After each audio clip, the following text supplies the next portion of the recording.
नमस्कार। आज जो है हम सेकंड चैप्टर रिलेशंस फंक्शंस करेंगे। इसमें हम जनरली जो क्वेश्चंस असेसमेंट एग्जाम में पूछे जाते हैं वो डिस्कस करेंगे। ठीक है, तो सबसे पहले जो है हम रिलेशन एंड फंक्शंस में सबसे पहले जो कॉन्सेप्ट है दैट इज कार्टेशियन प्रोडक्ट। ठीक है, Cartesian product okay. Cartesian product क्या होता है? ठीक है, कार्टेशियन प्रोडक्ट क्या है कि मान लीजिए दो सेट है, एक सेट ए है, एक सेट 1 2 है और दूसरा सेट बी है। ओके, इसमें मान लीजिए 3 और 4 है। ठीक है, तो कार्टेशियन प्रोडक्ट क्या है? A cross B. ठीक है, इसको हम कहते हैं Cartesian product A cross B. ठीक है, ये होता है। इसको करना कैसे है? सबसे पहले जो ए के एलिमेंट है उनको कंसीडर करेंगे हम यहाँ पे। ठीक है, 1 2 और उसके बाद जो है 3 4 बी के एलिमेंट। अब क्या करेंगे यहाँ पे कि जो बी के एलिमेंट्स हैं उसके साथ ए के एलिमेंट्स का पेयरिंग करेंगे। ठीक है, तो ए का फर्स्ट एलिमेंट सेलेक्ट करेंगे, उसके बाद यहाँ से इसको पेयर करेंगे तो 1 3 हो जाएगा।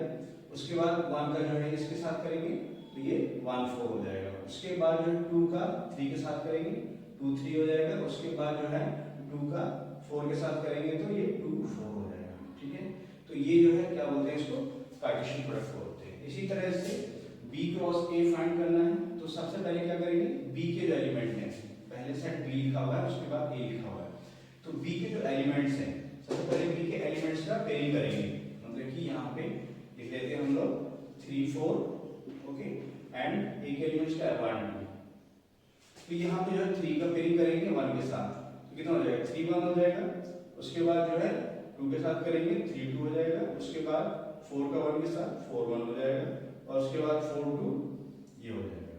ठीक है, तो इस तरह से ये हमें फाइंड करना है, this called the Cartesian product. ठीक है, तो इसमें जो है Cartesian product a cross b equals to b cross a, ये जरूरी नहीं है कि ये सही हो। ठीक है, ये पॉसिबल नहीं होता है कई बार, तो ये कम्यूटेटिव नहीं होता है। ठीक है, so this is called the Cartesian product. So generally Cartesian product से रिलेटेड एक क्वेश्चन पूछ लिया जाता है एग्जाम में। मान लीजिए सेट ए है, set A is 1 and -1 okay, then find a cross a and cross a। ठीक है, ये फाइंड करना है आपको। तो सबसे पहले क्या करेंगे, a क्रॉस a फाइंड करेंगे, उसके बाद जो रिजल्ट आएगा फाइनली उसको हम a के साथ करेंगे। ठीक है, तो a क्रॉस a फाइंड करेंगे, a क्रॉस a यहाँ लिख लेंगे 1 -1 और क्रॉस 1 -1।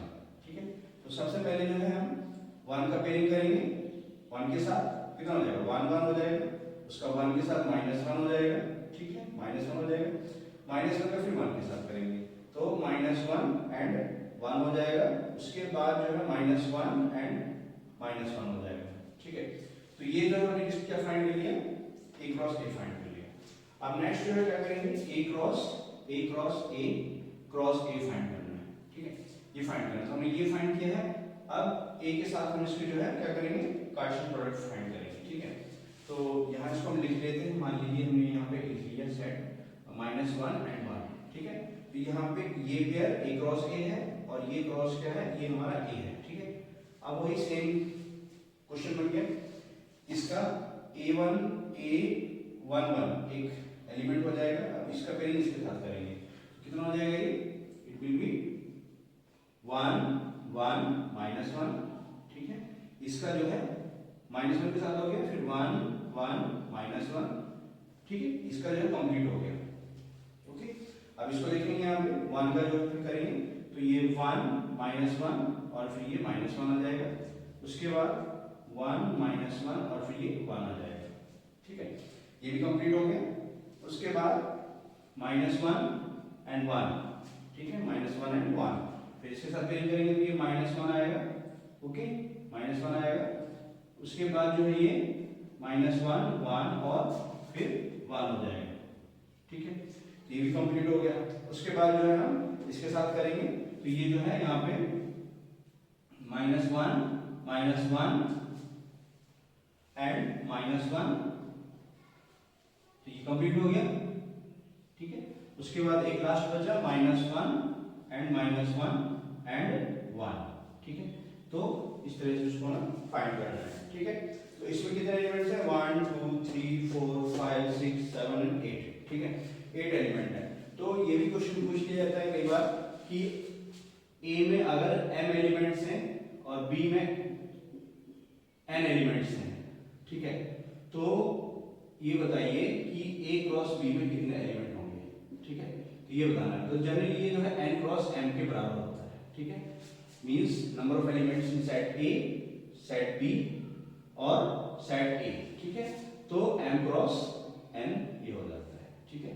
तो इसी तरह से अगर हमें a क्रॉस a में फाइंड करना है, a क्रॉस a कितने एलिमेंट्स हो जाएंगे ये बताना है। यहाँ देखेंगे कि जो फर्स्ट सेट ए में सेट में कितने थे, 2 थे, ये भी इसमें सेम सेट है और इसमें भी सेम सेट है, तो कितने हो गए, 8 हो गए, ठीक है। तो इस तरह से क्वेश्चन एक या दो नंबर का पूछा जाता है, ठीक है। नाउ नेक्स्ट इक्वालिटी, एक question equality of ordered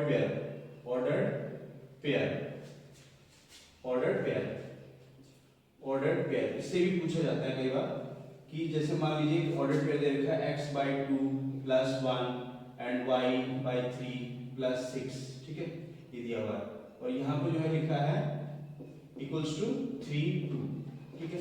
then find value of x, ठीक है, ये क्वेश्चन दिया है। तो यहाँ पे क्या करेंगे, ये कंपेयर करेंगे हम लोग, ठीक है, क्या करेंगे, कंपेयर करेंगे, इक्वलिटी ऑफ ऑर्डर्ड पेयर है, सो x/2 एंड +1 इस पर 3 के इक्वल हो जाएगा एंड y + 6/3 जो वो 2 के इक्वल हो जाएगा।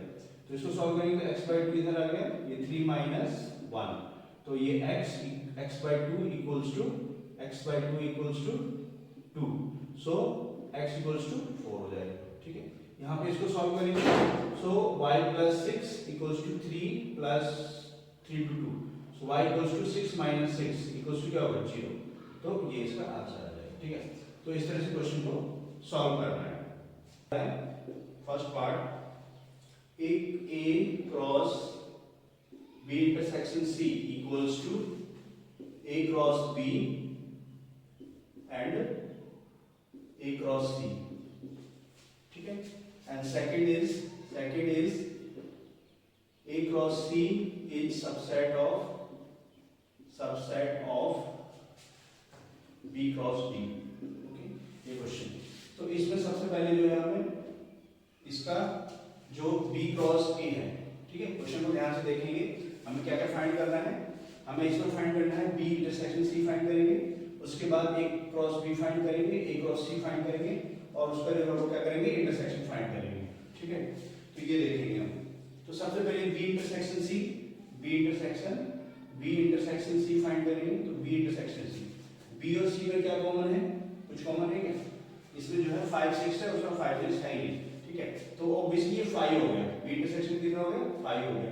इसका मतलब हो गया कि जो a क्रॉस 5 है वो कितना हो जाएगा, 5 ही रहेगा, क्योंकि a में कुछ एलिमेंट है लेकिन b में कुछ एलिमेंट नहीं है, तो पार्टीशन प्रोडक्ट पॉसिबल ही नहीं है।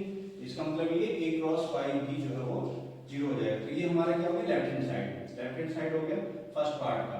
उसके बाद जो राइट हैंड साइड है उसके लिए हमें क्या फाइंड करना है, a क्रॉस b फाइंड करेंगे सबसे पहले, a क्रॉस b, तो a क्रॉस b यहाँ पे लिखो, सेट बना लो, एलिमेंट्स ऑर्डर पेयर बनाओ, सो b a क्रॉस b, तो a क्रॉस b, तो ये 1 1 हो जाएगा, 1 1 हो जाएगा, 1 2 हो जाएगा, 1 3 हो जाएगा, 1 4 हो जाएगा, ठीक है, ये हो जाएगा। उसके बाद उसे करेंगे तो ये 2 1 हो जाएगा, 2 2 हो जाएगा और 2 3 हो जाएगा और 2 4 हो जाएगा, ठीक है, ये हो जाएगा, क्लियर हो गया। उसके बाद जो है a इंटरसेक्शन c फाइंड करेंगे, तो a और c, तो ये हो जाएगा 1 5 हो जाएगा, 1 6 हो जाएगा, 2 5 हो जाएगा एंड 2 6 हो जाएगा, ठीक है, ये चीज। अब हमें क्या फाइंड करना है यहाँ पे, राइट हैंड साइड फाइंड करना है कि a क्रॉस b, ठीक है, और इंटरसेक्शन a क्रॉस c, ठीक है, ये। अब इसमें कुछ कॉमन है क्या, ये देखो यहाँ पे 1 1, यहाँ पे कम एलिमेंट है, यहाँ देखो 1 5 है इधर नहीं है, 1 6 है क्या, 1 6 भी नहीं है, ठीक है, 2 5 है, 2 5 भी नहीं है, ठीक है, 2 6 है क्या, 2 6 भी नहीं है। कहने का मतलब ये भी जो है वो एम्प्टी सेट हो गया, तो ये 5 हो गया, ओके। तो कहने का मतलब कि right hand side left hand दोनों 5 होगा, it means that left hand side equals to right hand side, ठीक है। उसके बाद जो बी वाला पार्ट है,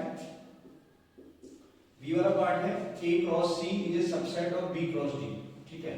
a cross c is a subset of b cross d, तो a क्रॉस c फाइंड करेंगे, a क्रॉस c फाइंड किया हुआ हमने, और b क्रॉस d नहीं फाइंड किया तो क्या करेंगे, b क्रॉस d फाइंड कर लेंगे, b क्रॉस d फाइंड कीजिए यहाँ पे। तो b क्रॉस d जो है वो b ये है और d उधर है, सो 1 5 हो जाएगा, 1 5 हो जाएगा, 1 6 1 7 1 8, ओके 1 8 हो जाएगा। इसके साथ पेयरिंग हमने कर ली। उसके बाद जो 2 से करेंगे, सो 2 5 2 6 2 7 एंड 2 8, ठीक है, ये हो जाएगा।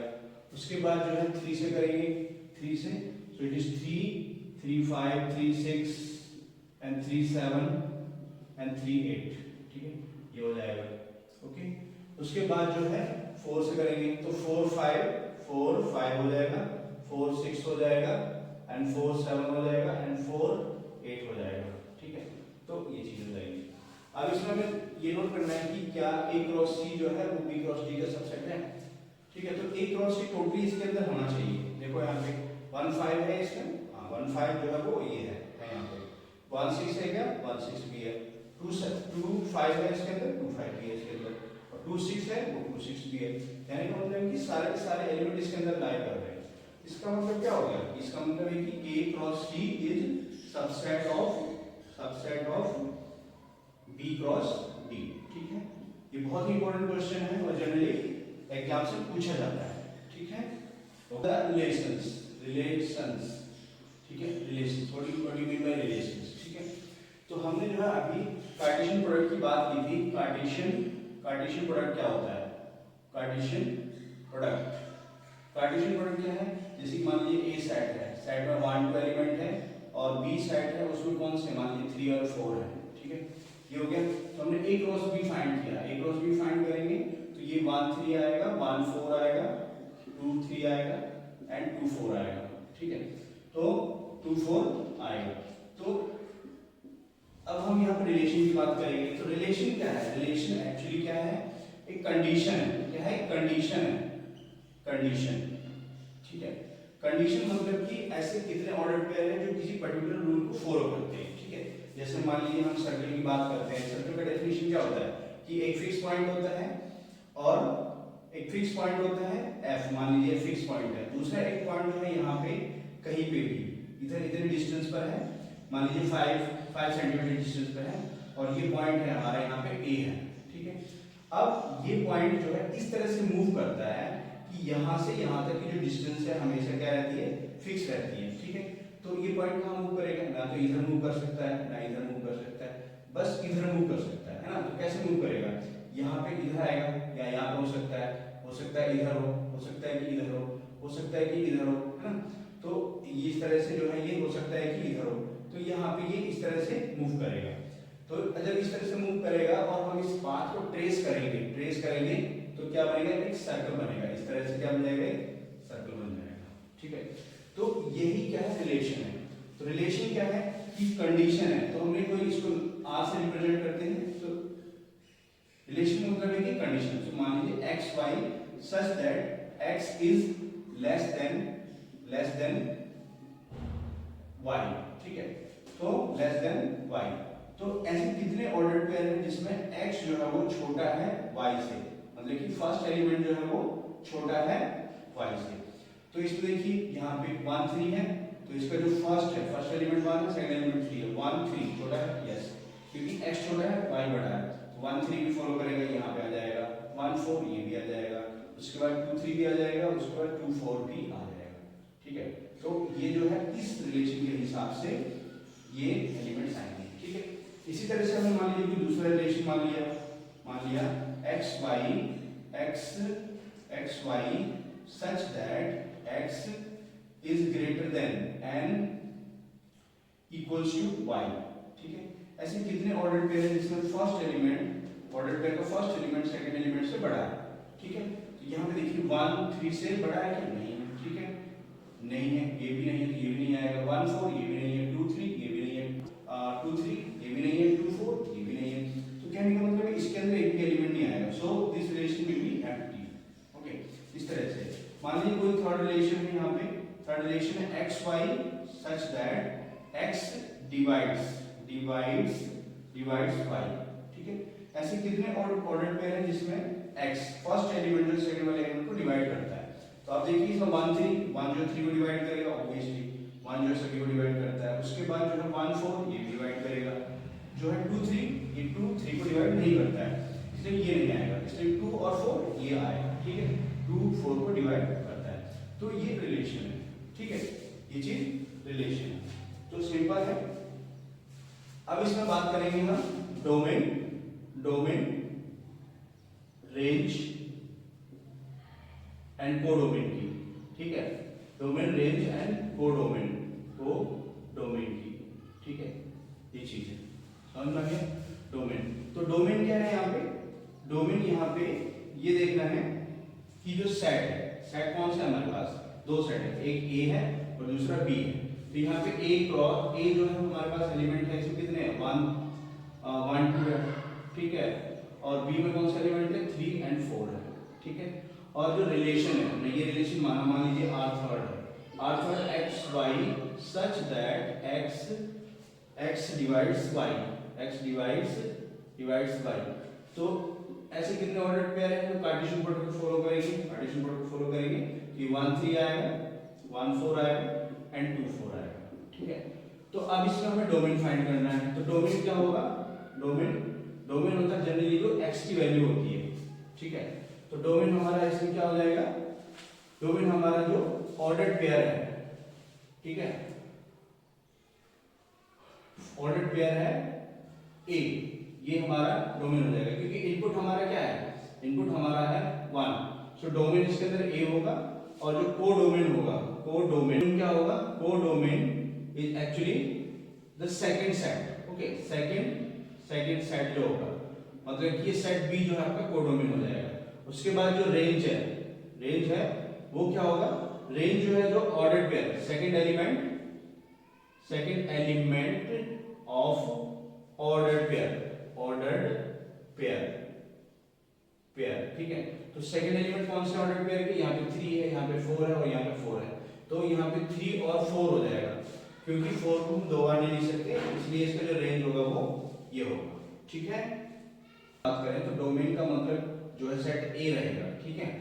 तो हम इसको ऐसे डिफाइन कर सकते हैं कि जो फर्स्ट एलिमेंट है, first element of ordered pair, first element कितना होगा ऑर्डर्ड पेयर का, तो जो है 1 एंड 2, ठीक है। तो 1 1 एंड 2 तो 1 2 हो जाएगा, ठीक है।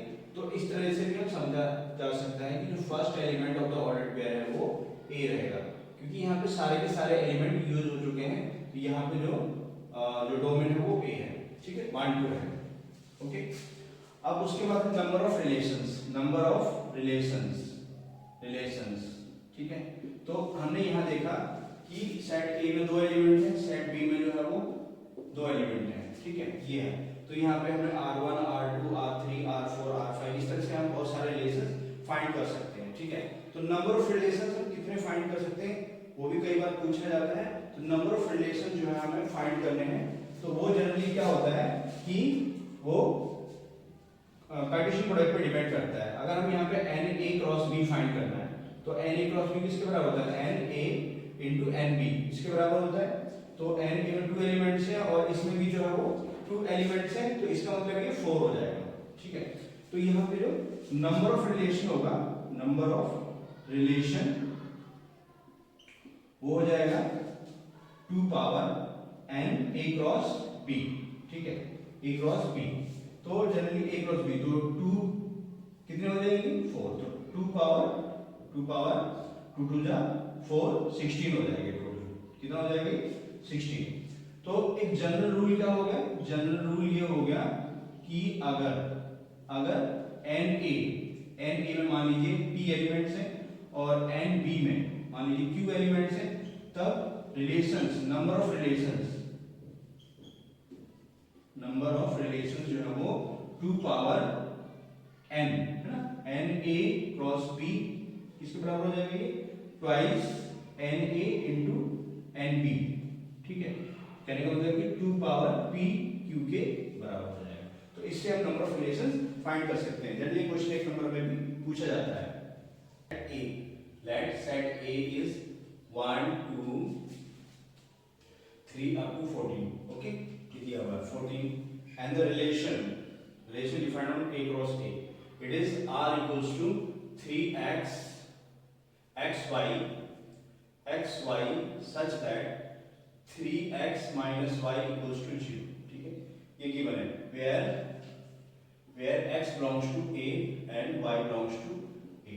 ठीक है, तो कहने का मतलब है कि x y order pair find करने हैं जो इस रूल को फॉलो करते हैं। तो ये 3x इक्वल्स टू इसके बराबर y के बराबर हो जाएगा।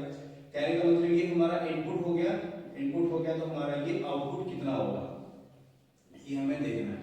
ठीक है, तो इसके हिसाब से ऑर्डर पेयर क्या बनेगा। तो रिलेशन R में जो है वो सबसे पहले इनपुट जो है वो कहां से आएंगे, यहां से आएंगे।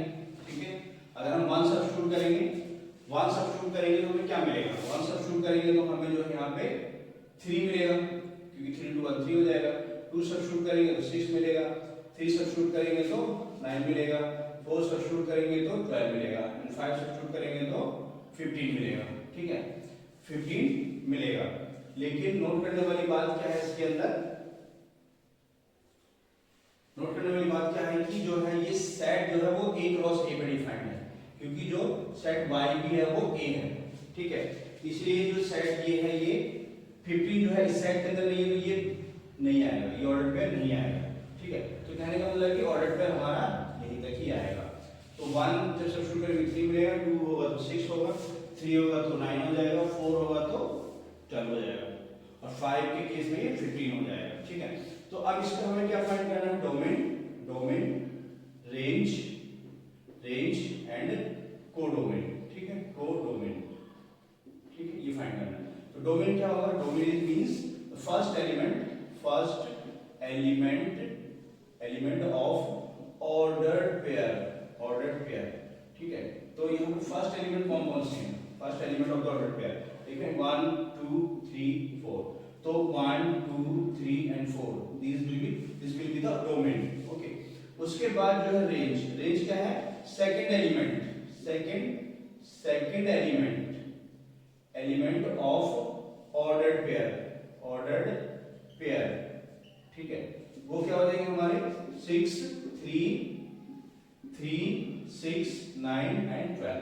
ठीक है, उसके बाद जो है कोडोमेन क्या होता है, होल सेट ए। ठीक है, होल सेट ए क्या है यहाँ पे कि जो सेकंड सेट होता है। ठीक है, अगर हम इसका वेन डायग्राम रिप्रेजेंट करें, वेन डायग्राम, ठीक है, वेन डायग्राम सॉरी एरो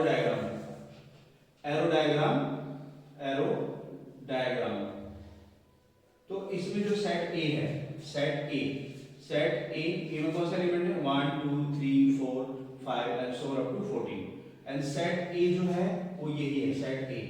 ठीक है, ये 1 2 3 4 5 and so on 5 and 6 7 and so on 15 14 था। ठीक है, तो जब हमने 1 रखा तो हमें 3 मिला, 2 रखा तो हमें 6 मिलेगा, 2 हमें 6 मिलेगा। ठीक है, और उसके बाद अगर 3 रखेंगे तो हमें 9 मिलेगा। ठीक है, और 4 रखेंगे तो हमें क्या मिलेगा, 4 रखेंगे तो हमें जो है वो 12 मिलेगा। ठीक है, तो ये सारे एलिमेंट्स बनेंगे इस तरह से।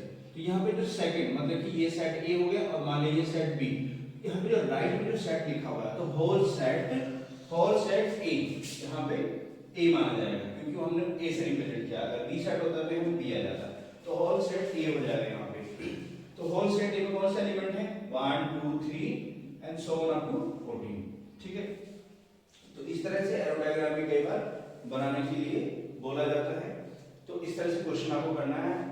तो डोमेन रेंज और कोडोमेन के क्वेश्चन जरूर आता है एग्जाम में। Okay, function. ठीक है, फंक्शन क्या होता है, तो इसमें हमने जो है एक कॉन्सेप्ट रिलेशन का भी पढ़ा था।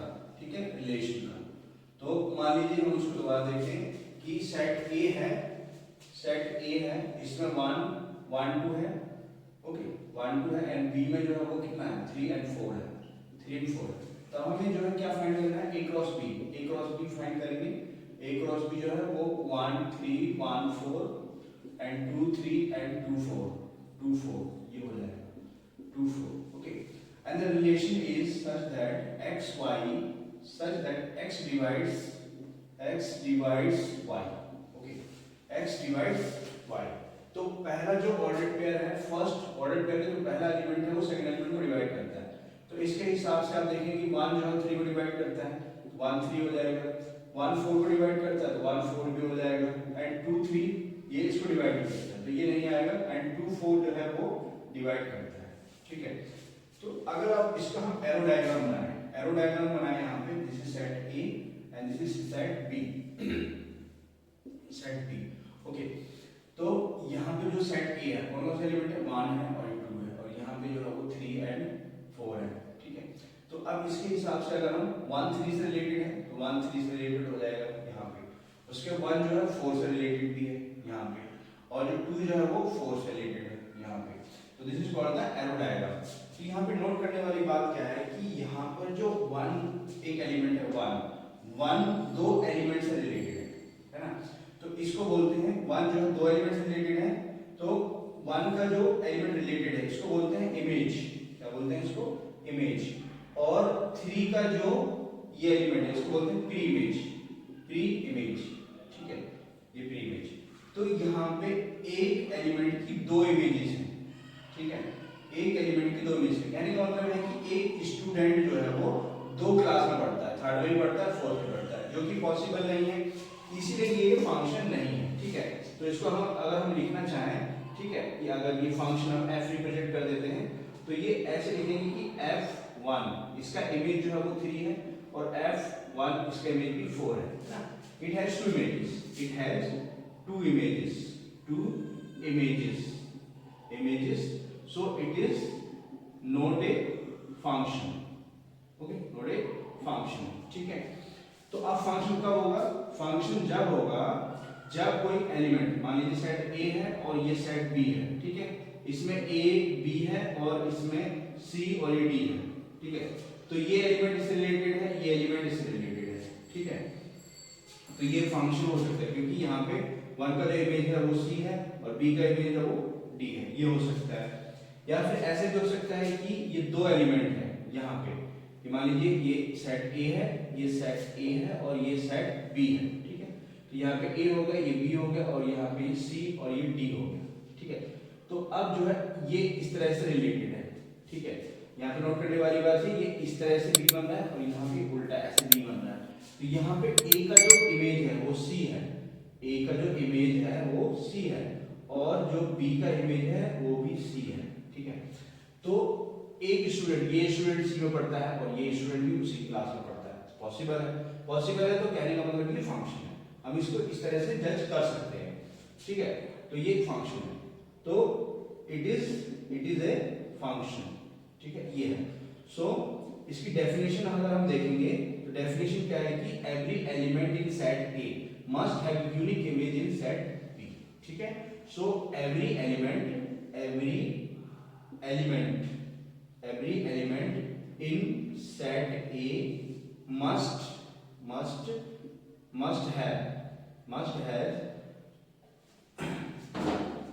have unique image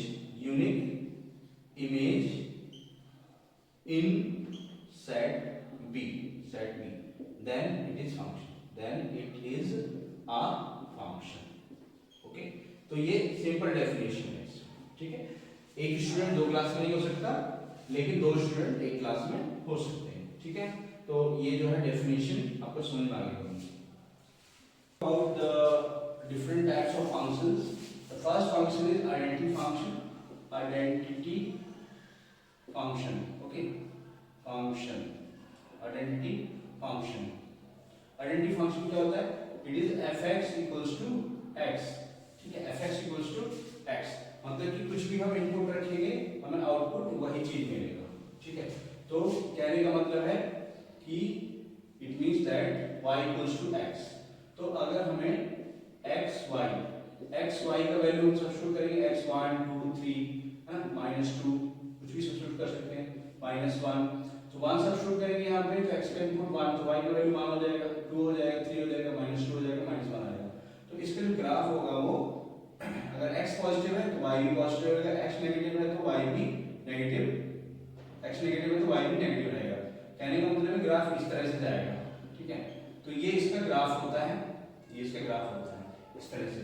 तो अगर हम इसका डोमेन और रेंज फाइंड करना है, डोमेन क्या होगा और रेंज क्या होगा, ठीक है। तो डोमेन हम इस पे जनरली एक्स एक्सिस पे देखते हैं, एक्स एक्सिस, और जो इस पे रेंज होता है वो वाई एक्सिस।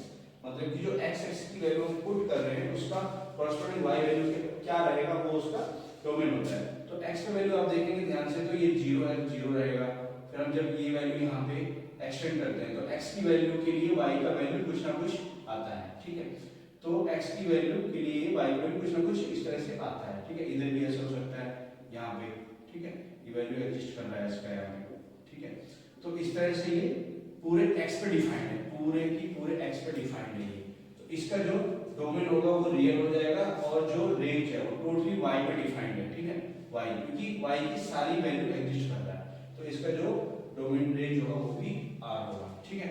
इसी तरह से constant function, constant function, constant function, constant function, constant function क्या होता है, fx इक्वल्स टू से समथिंग c, ठीक है।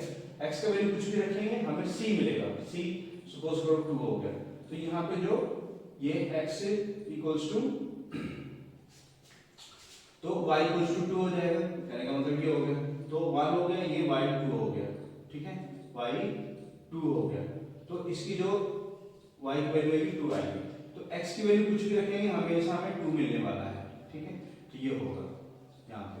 तो x एक्सिस से टोटली कवर कर रहा है इसको। यहाँ पे जो डोमेन होगा, इसका डोमेन होगा वो हमारा r हो जाएगा और रेंज जो है वो हमारी क्या हो जाएगी, 2 हो जाएगी, ठीक है, 2 हो जाएगी, ठीक है। या फिर कहने को c हो जाएगी, आर्बिट्रेरी कांस्टेंट, ठीक है। तो इस तरह से क्वेश्चन करना है। कांस्टेंट फंक्शन हो गया।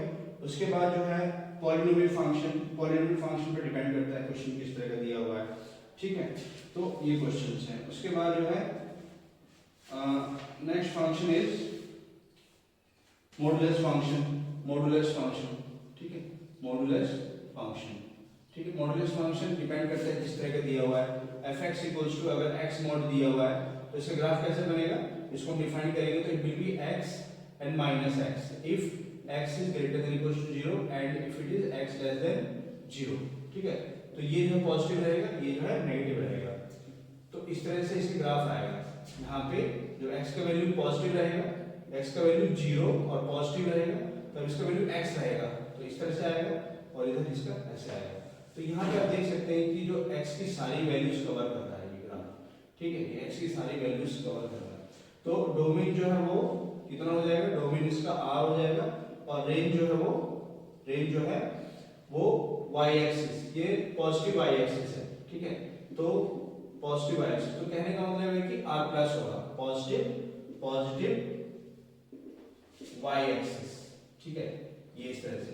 या फिर आप domain and range, domain and range of fx equals to square root of 9 minus x square, ठीक है। तो ये क्वेश्चन भी कई बार एग्जाम में आता है, वेरी इंपॉर्टेंट क्वेश्चन है। तो इसका डोमेन एंड रेंज फाइंड करना है। तो यहाँ पे सबसे पहले सॉल्यूशन कैसे करेंगे इसका, कि fx equals to root 9 minus x square, ठीक है। अब हमें x की क्या क्या वैल्यू सब्स्टिट्यूट कर सकते हैं, क्योंकि x जो है वो क्या है, x बिलोंग्स टू रियल है। तो x की क्या क्या वैल्यू सब्स्टिट्यूट कर सकते हैं जिसके लिए फंक्शन डिफाइंड हो, ठीक है। दूसरा यहाँ पे जो ये स्क्वायर रूट है, स्क्वायर रूट अगर ये यहाँ पे 9 माइनस एक्स स्क्वायर 0 होगा तो पॉसिबल नहीं, पॉसिबल हो सकता है क्योंकि 0 जो है वो कंटिन्यू कर 0 हो जाएगा, ठीक है। ये अगर नेगेटिव हो जाएगा 9 माइनस एक्स स्क्वायर तो ये पॉसिबल नहीं है, ठीक है। लेकिन 9 माइनस एक्स स्क्वायर अगर पॉजिटिव हो जाएगा तो ये पॉसिबल है। तो यहाँ पे रियल रूट्स एग्जिस्ट करेंगे। तो यहाँ पे डोमेन फाइंड करने के लिए हम क्या करते हैं, ये देखते हैं कि fx किसके लिए डिफाइंड होगा। सो fx is defined when 9 minus x square है वो ग्रेटर देन इक्वल्स टू 0 रहेगा, ठीक है, ग्रेटर देन इक्वल्स टू 0 रहेगा, तब जाके हमारा fx डिफाइंड हो जाएगा। अब इसको सॉल्व कर देंगे। सो एक्स स्क्वायर माइनस 9 नेगेटिव से मल्टीप्लाई डिवाइड करेंगे तो ये जो है इक्वलिटी चेंज हो जाएगा, ठीक है। तो ये जो है सॉल्व हो जाएगा, x minus 3 and x plus 3, okay, less than equals to 0। अब जो है ये दो फंक्शंस है, एक फंक्शन ये है, एक फंक्शन ये है, ठीक है, f1 है, दूसरा f2 है, और ये लेस देन इक्वल्स टू 0 है। तो लेस देन इक्वल्स टू 0 कब होगा? दो फंक्शंस, या तो ये पॉजिटिव है, ये नेगेटिव है, ये नेगेटिव है, या फिर ये पॉजिटिव है। तो जब नेगेटिव पॉजिटिव को मल्टीप्लाई करेंगे तो नेगेटिव आएगा। तो यहाँ पे x माइनस 3 वो मान लीजिए हमने फर्स्ट केस पॉजिटिव है, ग्रेटर देन 0 है, और x प्लस 3 वो लेस देन 0 है। दूसरा केस क्या हो सकता है कि x माइनस 3 वो लेस देन 0 है, और x प्लस 3 वो है, वो क्या है, ग्रेटर देन 0, ठीक है। तो यहाँ पे देखेंगे तो x ग्रेटर देन 3 हो गया, और यहाँ पे देखेंगे तो x लेस देन माइनस 3 हो गया। तो अगर यहाँ पे कॉम्पैक्टनेस देखेंगे तो ये हमारा -3 हो गया और ये 3 हो गया। इसका मतलब है x ग्रेटर देन 3 से ज्यादा, और इसका मतलब है कि -3 से कम। तो यहाँ पे कॉम्पैक्टनेस नहीं है, ठीक है, कॉम्पैक्टनेस वाले की क्लोज इंटरवल नहीं है, इसलिए यहाँ पे ये पॉसिबल नहीं है, ठीक है। अगर इसकी बात करेंगे हम तो x लेस देन 3 हो गया, और यहाँ पे x ग्रेटर देन -3 हो गया। तो ये -3 हो गया और ये 3 हो गया, ठीक है। तो 3x लेस देन 3 से कम और -3 से ज्यादा, तो यहाँ पे क्लोज इंटरवल बन रहा है। कहने का मतलब है कि x का जो वैल्यू होना चाहिए क्लोज इंटरवल -3 to 3 होना चाहिए, ठीक है। तो उसके लिए ये जो है फंक्शन डिफाइंड होगा। तो इसका जो डोमेन हो जाएगा ये हो जाएगा। तो डोमेन जो होगा वो हमारा यहाँ पे -3 to 3 रहेगा, ठीक है, ये होगा। अब इसका रेंज की बात करेंगे, रेंज की बात करेंगे तो यहाँ पे जो फंक्शन है वो y equals to √9 minus x square substitute कर देंगे। Then we express the function, then we express x in terms of y। तो ये y स्क्वायर इक्वल्स टू किसके बराबर होगा? 9 माइनस x स्क्वायर किसके बराबर होगा? 9 माइनस y स्क्वायर हो जाएगा, ठीक है। हम जानते हैं कि जो x स्क्वायर है किसी भी नंबर का स्क्वायर हमेशा ग्रेटर देन इक्वल्स टू 0 होता है। तो इसके हिसाब से ये क्या हो जाएगा? 9 minus y square is always greater than equals to 0। तो सेम कॉन्सेप्ट अप्लाई करेंगे, y square minus 9 less than equals to 0। तो ये सेम क्वेश्चन आ गया, सेम कॉन्सेप्ट आ गया जो यहाँ पर था। यहाँ पे x है और उधर y है। तो कहने का मतलब है कि यहाँ पे जो y बिलोंग्स टू -3 to 3 होगा, ठीक है। बट लेकिन नोट करने वाली बात क्या है यहाँ पे कि जब हम -3 से 3 तक वैल्यू सब्स्टिट्यूट करेंगे, मान लीजिए -3 यहाँ पे सब्स्टिट्यूट करेंगे तो 9 माइनस 9 हो जाएगा, 0 आएगा। फिर -2 सब्स्टिट्यूट करेंगे तो 9 माइनस 4 हो जाएगा, √5 आ जाएगा। तो और फिर 3 सब्स्टिट्यूट करेंगे तो ये फिर 9 माइनस 9 0 आ जाएगा। तो कहने का मतलब है कि यहाँ पे जो वैल्यू आएगी, ठीक है, जो भी वैल्यू आएगी y की वो 0 से स्टार्ट होगी, नेगेटिव कभी नहीं रहेगी, हाँ, नेगेटिव कहीं कभी भी नहीं रहेगी, ठीक है। तो इसका मतलब है इस बट, अब लिखेंगे यहाँ पे बट x जो y की वैल्यू है, y square is always greater than equals to 0, ठीक है, समझ में आ गया। y स्क्वायर जो डोमेन होगा वो हमेशा ग्रेटर देन इक्वल्स टू 0 रहेगा, y ग्रेटर देन 0 रहेगा, इसलिए जो y का जो डोमेन रहेगा वो 0 से लेके 3 तक आएगा, ठीक है। क्योंकि हम यहाँ पे देख सकते हैं कि x बिलोंग्स टू -3 to 3, ठीक है। यहाँ पे अगर ये -3 है, फिर ये -2 है, -1 है, 0 है, 1 है, 2 है, 3 है, तो -3 रखेंगे तो इट विल बी फंक्शन जो है वो क्या हमारा √9 माइनस x स्क्वायर। -3 रखेंगे तो 9 माइनस 9 0 हो जाएगा, ठीक है। -2 रखेंगे तो √5 हो जाएगा, -1 रखेंगे तो √8 हो जाएगा, 0 रखेंगे तो 3 आएगा, फिर 1 रखेंगे तो ये जो है √8 हो जाएगा, फिर 4 रखेंगे तो ये √5 हो जाएगा, और 3 रखेंगे तो फिर 0 आ जाएगा। तो कहने का मतलब है कि 0 से 0 के बीच में हमेशा ये जो है इसके बीच में लाई कर रहा है, मतलब कि नेगेटिव वैल्यू कहीं नहीं है इसमें। तो कहने का मतलब ये कि जो डोमेन जो रेंज होगा वो हमेशा 0 से लेके 3 तक बिलोंग करेगा। तो फाइनल आंसर ये हो जाएगा, ठीक है। So domain of the function, domain range of the function, range of the function is 0 to 3, ठीक है। ये नोट करने वाली बात है। इस तरह से और question f x square by 1 plus x square, okay, and x belongs to R, okay, find range find करना है। तो रेंज कैसे फाइंड करेंगे यहाँ पे? सेम जो fx दिया हुआ है वो क्या है x square by 1 plus x square है, तो ये y को सब्स्टिट्यूट कर लेंगे तो x square by 1 plus x square हो जाएगा। तो यहाँ पे जो we will express x in terms of y, so y plus y x square equals to x square, ठीक है।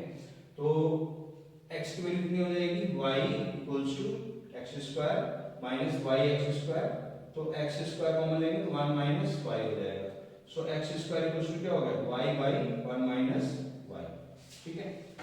अब यहाँ पे जो x square है x square is always greater than equals to 0, तो इसका मतलब है कि y by 1 minus y greater than equals to 0 हो जाएगा।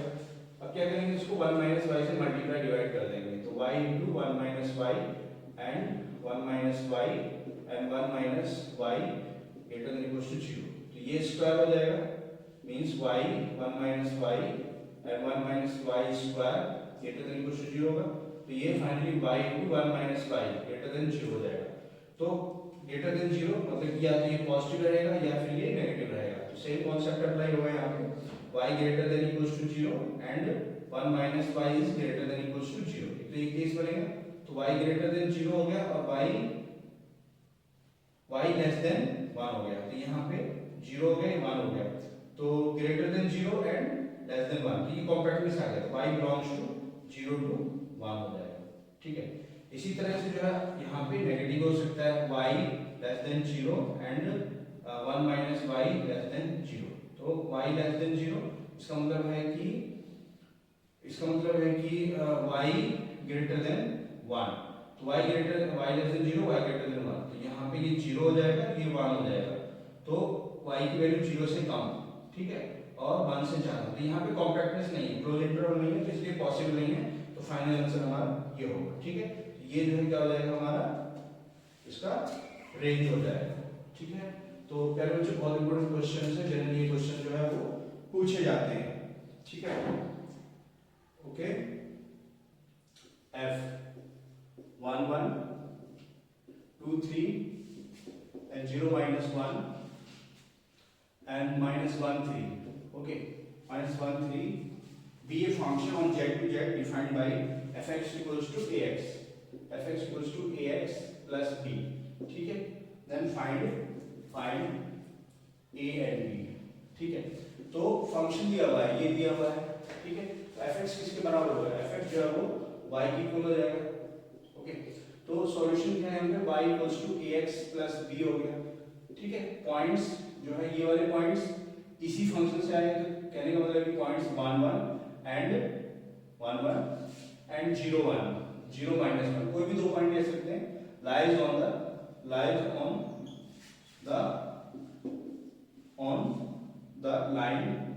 1, ठीक है। इस पे लाइन करेंगे, तो यहाँ पे जब 1 1 सब्स्टिट्यूट करें तो 1 equals to a plus a into 1 plus b हो जाएगा, तो 1 equals to a plus b हो जाएगा, उसके बाद अगर हम ये सब्स्टिट्यूट करेंगे तो 0 equals to a and minus 1 and plus b, ठीक है, ये हो जाएगा। यहाँ पे जो है y की value -1 equals to a into 0 plus b हो जाएगा, तो b इक्वल्स टू कितना हो गया -1 हो गया, ठीक है, ओके। अब यहाँ पे वैल्यू सब्स्टिट्यूट कर देंगे 1 equals to a plus b -1, तो a की वैल्यू कितनी रहेगी 1 plus 1, so it is 2, so a का वैल्यू जो है वो 2 हो जाएगा, b का वैल्यू 2 हो जाएगा, तो फंक्शन अल्टीमेटली क्या बन जाएगा y इक्वल्स टू fx जो है वो a का वैल्यू 2x और b का वैल्यू -1, तो ये फंक्शन बन जाएगा, ठीक है, okay. Question is find domain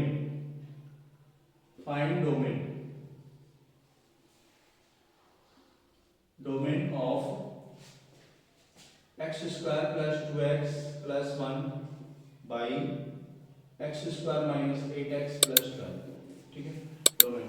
so domain कब होता है, डोमेन का मतलब क्या है कि for which the function is defined, function अगर ये वाला 0 हो जाएगा यहाँ पे डिनोमिनेटर, तो फंक्शन डिफाइंड हो जाएगा, तो डोमेन के केस में क्या है, fx इज